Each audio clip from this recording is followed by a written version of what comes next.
तो hi this is Prabhat Ranjan, स्वागत करता हूँ आज की इस नई यूट्यूब वीडियो में जिसमें हम रिव्यू कर रहे हैं पुणे के one of the top private universities में से एक BVU पुणे, भारतीय विद्यापीठ यूनिवर्सिटी की, जिसके अंदर different other kind of programmes चल रहे होते हैं, जिसका एक प्रोग्राम इंजीनियरिंग भी है। क्योंकि हम अपने चैनल पे मोस्टली इंजीनियरिंग प्रोग्राम्स के बारे में डिस्कस करते हैं, तो इनका इंजीनियरिंग साइड हम आज की इस वीडियो में कवर करेंगे एंड कॉलेज लाइफ के टर्म्स में ऑल ओवर कॉलेज ही डिस्कस हो रहा होगा। कुछ और छोटी बड़ी चीजें भी जानेंगे भैया कि भारतीय विद्यापीठ के नाम से और बहुत से कॉलेजेस देखने को मिलते हैं, तो किनमें क्या कुछ डिफरेंस है एंड आज के इस वीडियो में जिस कॉलेज के बारे में डिस्कस कर रहे हैं वो क्या कुछ है। तो देखिए यार, यूनिवर्सिटी का नाम है भारतीय विद्यापीठ यूनिवर्सिटी एंड इसका engineering department college of engineering, basically BVU COE Pune का आज इस वीडियो में हम रिव्यू कर रहे हैं, जो ऑब्वियसली पुणे महाराष्ट्र में स्थित एक प्राइवेट यूनिवर्सिटी का इंजीनियरिंग डिपार्टमेंट है। स्थापना हुई थी 1983 में एंड NIRF रैंकिंग 2025 में इन्हें 151 से 200 के बीच रखा गया है। आज के इस वीडियो में placement, admission process, cut off, fee structure, college and hostel life के साथ और बहुत सी चीजें कवर करेंगे। तो चलिए स्टार्ट कर लेते हैं प्लेसमेंट डिटेल्स के साथ। तो सबसे पहले हमें यह समझना पड़ेगा कि मोस्टली कंप्यूटर साइंस इंजीनियरिंग, उनके कुछ स्पेशलाइजेशंस और इलेक्ट्रिकल इलेक्ट्रॉनिक्स उनके कुछ स्पेशलाइजेशंस देखने को मिलते हैं। इसके अलावा कुछ कोर ब्रांचेस जैसे chemical, civil, mechanical, robotics and automation engineering, basic science and humanities देखने को मिलता है। मोस्टली कंप्यूटर साइंस उनके specialisation information technology, electronics, electrical जैसी ब्रांचेस हैं। तो एवरेज पैकेज 5 से 6 LPA के बीच देखने को मिलता है। कुछ स्टूडेंट 6 से 7 बता रहे हैं, तो 5 से 7 LPA के बीच में आपको मोस्ट ऑफ द पैकेजेस देखने को मिल रहे होंगे इंजीनियरिंग के अंदर। प्लेसमेंट परसेंटेज कुछ स्टूडेंट्स 80 से 90% बता रहे हैं, कुछ 90% से ऊपर का भी बता रहे हैं। तो समझ लो यार, कंप्यूटर साइंस इंजीनियरिंग जैसे ब्रांचेस में 90 से ऊपर का हो रहा होगा। बाकी ऑन एन एवरेज 85 to 90 के बीच में पकड़ के चलो, क्योंकि कुछ 90 के ऊपर बता रहे, कुछ 80 से 90 बता रहे। ऑफिशियल डिटेल हमारे पास है नहीं, तो इन चीजों को मिलाकर हमें एक कंक्लूजन देखना पड़ेगा। ठीक है, तो 85 से 90 अपने लिए हम सेफ साइड पकड़ के चल रहे होंगे। एंड भैया एडमिशन प्रोसेस किस प्रकार का है, तो इससे पहले हमें यह समझना पड़ेगा कि इंस्टीट्यूट्स इनके किस प्रकार के। कुछ इंस्टीट्यूट्स देखोगे भैया, स्टूडेंट्स बोलते भारतीय विद्यापीठ का जो सिर्फ वुमेन्स वाला इंस्टीट्यूट है, तो जो वुमेन्स वाला इंस्टीट्यूट है वो भारतीय विद्यापीठ यूनिवर्सिटी के अंदर नहीं आता, वो आता है आपका SPPU पुणे यूनिवर्सिटी के अंदर। कुछ आपके पास एक दिल्ली में भी देखने को मिलेगा भैया, वो आता है GGS IPU यूनिवर्सिटी के अंदर। तो कुछ डिफरेंट आपके इंस्टीट्यूट्स है जो डिफरेंट अदर यूनिवर्सिटीज के अंदर आते हैं भारतीय विद्यापीठ ब्रांच के अंदर ही। बट आज की इस वीडियो में हम जिस इंस्टीट्यूट के बारे में बात करें, इनका सबसे पुराना आप बोल सकते हैं, मोस्ट प्रोमिनेंट बोल सकते हो, ये इनके खुद के यूनिवर्सिटी का है। भारतीय विद्यापीठ यूनिवर्सिटी का खुद का कॉलेज ऑफ इंजीनियरिंग डिपार्टमेंट है, तो ये BVU के अंदर ही आता है, ये किसी और दूसरे यूनिवर्सिटी के अंदर नहीं आता, जिसके वजह से इनका एंट्रेंस एग्जाम MHT CET भले पुणे के अंदर है, बट MHT CET इनका एंट्रेंस एग्जाम नहीं है। MHT CET का स्कोर भी एक्सेप्ट करते हैं, बट समझिएगा हर एक प्राइवेट डीम्ड यूनिवर्सिटी की तरह या तो ये हर तरीके के मार्क्स एक्सेप्ट करेंगे या फिर इनका खुद का एंट्रेंस एग्जाम होगा। तो मोस्ट प्रोमिनेंट ये जो इनका मोड ऑफ एडमिशन होता है, इनका खुद का है भारतीय विद्यापीठ यूनिवर्सिटी का CET। एग्जैक्ट अगर मैं नाम पढ़ लूं, देन BVP CET, ये इनका मोस्ट प्रोमिनेंट एग्जाम बोलोगे आप, एंट्रेंस टेस्ट, जो कि JEE मेन और MHT CET से कम डिफिकल्ट लेवल का ही माना गया है। तो इस एग्जाम को दोगे, इंस्टीट्यूट लेवल पे अप्लाई, इंस्टीट्यूट पोर्टल पे अप्लाई करोगे एंड इस एंट्रेंस एग्जाम के through most of the seats fill हो रहे होते हैं। इसके अलावा कुछ सीट्स आपके मैनेजमेंट कोटा सीट्स भी देखने को मिले हैं, जो JEE मेन या फिर MHT CET जो आपका स्कोर है, इन चीज़ों के बेसिस पे भी आप अप्लाई कर सकते हैं। एंड भैया अगर हम बात कर रहे कट ऑफ की, दिन एक प्राइवेट यूनिवर्सिटी का हमें एज सच कोई कट ऑफ डिटेल्स देखने को नहीं मिलती, क्योंकि ऐसा नहीं है कि एक जैसे चलो MHT CET वाले सीट्स हो गए, तो इस सीट्स के थ्रू जितने भरे उतने भरे, लास्ट सीट इस रैंक पे भरा था, लेकिन यहाँ पर ऐसा नहीं है। MHT CET तो भैया मैनेजमेंट कोटा पे है, और उसमें भी सिर्फ MHT CET नहीं, JEE मेन या फिर जो भी आपका रैंक है उसके बेसिस पे आपको एडमिशन मिलेगा।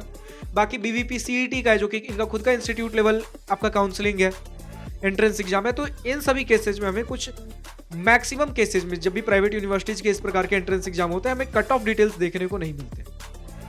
तो हम बढ़ते फी स्ट्रक्चर की सेक्शन पे। देखो यार, ये आप समझो कि मैक्सिमम चांसेज होते हैं कि आपको एडमिशन देखने को मिल जाएगा, आप अप्लाई करके देखिए। बात कर ले अगर हम फी स्ट्रक्चर की, देन स्टूडेंट्स का कहना है भैया कि per year tuition fee, academic fee, जो पढ़ाई लिखाई खर्चे हैं, 2 लाख से 2.25 लाख तक, यानी कि आप मान के चलो कि 4 साल का आपका पढ़ाई लिखाई का खर्च 8, 9, 10 लाख के आसपास लगने वाला है। इसके अलावा आपका एकेडमिक फी तो हो गया भैया 8, 9, 10 लाख के आसपास 4 साल का लगेगा। अगर आने वाले सालों में कुछ फी स्ट्रक्चर बढ़ता भी है तो आप उस केस में 10 लाख तक मान के चल सकते हो 4 साल के पढ़ाई लिखाई का खर्च। बाकी अगर कुछ लेटेस्ट फी स्ट्रक्चर का डिटेल अपडेट हुआ है, स्टूडेंट्स कमेंट सेक्शन में अपडेट कर सकते हैं भैया लेटेस्ट फी स्ट्रक्चर का क्या, फी स्ट्रक्चर का सिनेरियो क्या है। हम बात कर ले अगर हॉस्टल एंड मेस के लिए, देन वहाँ स्टूडेंट्स का कहना है कि अराउंड 1 लाख से 1.25 लाख तक यहाँ भी हमें देखने को मिला है। ठीक है, कि 4 से 5 लाख तक आप मानकर चलो भैया, आपका 4 साल का रहने खाने का खर्च देखने को मिलने वाला है। यानी पढ़ाई लिखाई का खर्च 8 से 10 लाख के बीच में और रहने खाने का खर्च 4 से 5 लाख के बीच में, 4 साल का इतना आपका बीटेक फी बनेगा। फाइनली हम पहुंचते हैं अपने कॉलेज एंड हॉस्टल लाइफ के सेक्शन पे, जिसका स्टूडेंट्स को सबसे बेसब्री से इंतजार होता है। भैया 85 एकड़ का कैंपस एरिया में देखने को मिलता है पुणे महाराष्ट्र के अंदर। पुणे के अंदर भी कात्रज एरिया में हमें देखने को मिलता है एंड प्रॉपर सिटी से वेल कनेक्टेड आपको देखने को मिलेगा। नियरेस्ट मेट्रो 5 किलोमीटर की दूरी पे है। नियरेस्ट रेलवे स्टेशन आपका कुछ देखने को मिलता है भैया 10 से 11 किलोमीटर पे Pune junction and nearest airport 18 से 20 किलोमीटर पुणे इंटरनेशनल एयरपोर्ट हमें देखने को मिलेगा। इसके अलावा कैंपस भैया प्रॉपर लश एंड ग्रीन हमें देखने को मिलता है। क्लीनलीनेस प्रॉपर हमें देखने को मिलती है। कॉलेज लाइफ स्टूडेंट्स ने बहुत बढ़िया बताया है। मल्टीपल काइंड ऑफ आपके पास technical and non technical activities, societies, clubs आपको देखने को मिल जाते हैं, स्टूडेंट रन बॉडीज। तो कॉलेज लाइफ स्टूडेंट्स के बीच में जो आपका एक सोशल कल्चर देखने को मिलेगा, बढ़िया हमें देखने को मिलता है। इवेंट्स एंड फेस्ट स्टूडेंट्स ने बढ़िया लेवल बताया है। यहाँ तक कि ये भी बोला गया भैया स्पोर्ट्स के मामले में भी हमें बहुत सी चीजें देखने को मिलती है। हाँ, कुछ स्टूडेंट्स ने कंप्लेंट किया भैया एकेडमिक वर्कलोड भी हमें थोड़ा देखने को मिलता है, जिसके वजह से अगर आप चीजें बैलेंस नहीं कर पा रहे हो तो स्पोर्ट्स एंड इवेंट्स में आपको प्रायोरिटाइज करने में थोड़ी दिक्कत हो सकती है। बट अगर आप मैनेज करो तो स्टूडेंट का कहना है भैया स्पोर्ट्स कल्चर भी अच्छा है इंस्टीट्यूट का एंड प्लेसमेंट्स हमने देख ही लिया, ठीक ठाक हमें देखने को मिलते हैं। फी स्ट्रक्चर भी हमने देख लिया। इसके अलावा अगर आपको बात करनी हो कि हाँ ठीक है हर प्रकार की फैसिलिटीज आपको मिलेगी, लेकिन हॉस्टल्स एंड कुछ चीज़ों में थोड़ी रेनोवेशन की जरूरत है। और बात कर ले हॉस्टल के टर्म्स में तो बहुत ज़्यादा सीट्स अवेलेबल नहीं है। Most of the students near by location में पीजी वगैरह लेकर ही रह रहे होते हैं, लेकिन स्टिल अगर आपको हॉस्टल चाहिए देन 2 सीटर 3 सीटर के आसपास हमें रूम्स बताए गए, यानी शेयरिंग बेसिस पे रूम्स देखने को मिलेगा। मेस का फूड एवरेज हमें देखने को मिलता है। आपके हॉस्टल्स के नाइट टाइम अगर हॉस्टल्स में रह रहे हो देन गर्ल्स के लिए रात के 8 से 9 बजे के बीच में उन्हें कैंपस के अंदर हॉस्टल्स के अंदर आ जाने हैं। वहीं बॉयज़ के लिए टाइम रात के 10 बजे के आसपास हमें देखने को मिला है। इसी प्रकार का आपका कुछ हॉस्टल लाइफ रहने वाला है। कैंटीन्स, कैफेटेरियाज आपको देखने को मिलेंगे, वरना अगर बहुत ज़्यादा कुछ एक्सप्लोर करना हो क्योंकि सिटी में लोकेटेड है, आप कैंपस से बाहर जाइए, हर थोड़ी दूरी पे कुछ ना कुछ आपको रेस्टोरेंट्स, कैफेटेरियाज वगैरह कुछ ना कुछ चीजें, मॉल, थिएटर्स देखने को मिल जाएंगे। And with the last interesting point इस वीडियो को खत्म करते हैं कि कैंपस के बैक गेट पे आपको एक प्रॉपर खाओगली देखने को मिलता है, जहां आप रोड के दोनों साइड बहुत से स्टॉल्स देखने को मिल जाएंगे, बहुत से खाने पीने की चीजें देखने को मिल जाएंगी। तो खाने पीने के टर्म्स में हमें दिक्कत नहीं हो रहा होता है। फिलहाल आज के इस वीडियो में इतना ही। अब जो भी स्टूडेंट्स BVU COE से इस वीडियो को देख रहे हैं, अभी तक का आपका अपना college experience, exposure, pros and cons, positive and negative points of this institute, जो भी खुलकर लिखना हो कमेंट सेक्शन में लिख सकते हो। इसके अलावा आज की इस वीडियो में मेरे किसी बातों से सहमत या असहमत हो, आपको लगा भैया ये पॉइंट पर्टिकुलर पॉइंट गलत है या फिर आउटडेटेड डेटा है, अपडेटेड डेटा कुछ और है या फिर करेक्ट पॉइंट कुछ और है, आप कमेंट सेक्शन में लिख सकते हो। देखो यार, मुझे जो बेस्ट सोर्स ऑफ इन्फॉर्मेशन मिला उस हिसाब से मैंने इन्फॉर्मेशन प्रोवाइड किया है, ठीक है। अब अगर आपको लगता है भैया कि इन्फॉर्मेशन में कुछ चीजें वेरी कर रही हैं, आप कमेंट सेक्शन में लिखो। हमारा मेन मुद्दा या तो मेरे थ्रू या फिर आपके through best source of information पहुंचना चाहिए हमारे आगे आने वाले ऑडियंस तक, जो आपके आगे आने वाले जूनियर्स हो सकते हैं।